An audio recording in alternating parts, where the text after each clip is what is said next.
Bitcoin coming off one of its worst weeks all summer. The cryptocurrency erasing its gains for August, dipping below 10,000 briefly.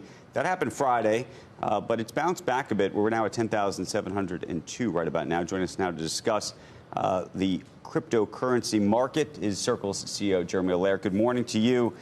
Morning. You know, I think the big question mark about crypto broadly, and we'll use Bitcoin as our sort of base case, but I know we could talk about so many of the other coins and tokens and other things that are out there right now, is really just the correlation between it and everything else and the stock market, and really how correlated you think they are. We saw, obviously, Bitcoin really jumped more, I think, on the news out of, or at least the perception of the news out of Hong Kong with these protests, this idea of capital flight, and that somehow the money was moving there. What do you, what's your explanation for what's happened over the past 2 weeks?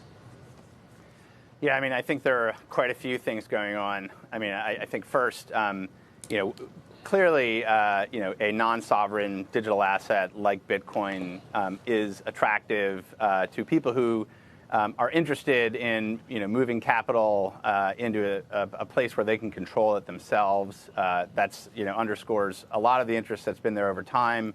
It's the digital gold thesis, and I think a lot of both institutional accumulators of Bitcoin, individuals, and then very specifically individuals in jurisdictions or environments where the intense concern about capital controls are there. So that's like a underlying thesis, and I think that has had an impact on it for the last 8 years. But Jeremy, on that thesis, is it appropriate to think that actually money did move out of China into Bitcoin, or that the price of Bitcoin moved higher on the perception or speculation that this is an example of how it could in the future, but maybe didn't in reality?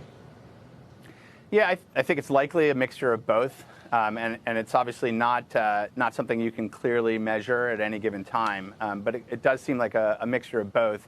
I think one other piece to note, though, and this gets to the kind of correlation discussion, which is, last week was a significant kind of risk-off week for equities, right. And you saw, obviously, there are a lot of holders of digital assets whose, I'm sure, their broader portfolios were taking a hit, and if they had gains, obviously Bitcoin is up over 100%, almost 200% over the past 9 months or so.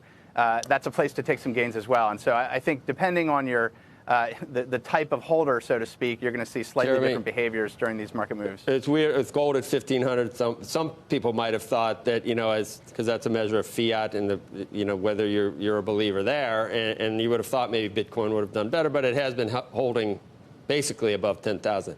Most people are talking about the G7. Isn't that the 24th through the 26th? And it's on the docket, is it not? Yeah, I mean, crypto as an agenda item is absolutely on the docket. It's becoming obviously a major topic, not just because of the continued growth of things like Bitcoin, but also the growth in stable coins like US dollar coin and Libra. So they could do something this week. If there could be a negative event or not. It could be taken either way depending on what's discussed. Yeah, I mean, I don't know that we're going to see specific policy, but certainly we're going to hear some perspective out of there.